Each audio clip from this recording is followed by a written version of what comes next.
وأطيعوا السحرة وإذا البحار فجرت وإذا القبور بعثرت আল্লাহ রাব্বুল আলামিন বলেন আলিমাত নাফসুম মা কদ্দামাত ওয়া আখরাত এই আসমান এই জমিন চাঁদ সূর্য নক্ষত্র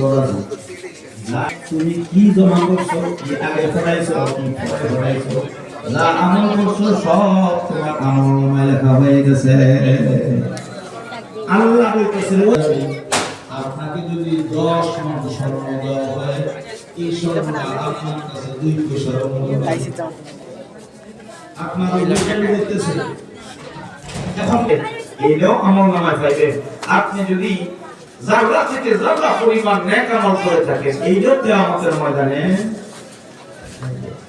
কোরআন শরীফের আরেক আয়াতে আল্লাহ বলেন ইকরা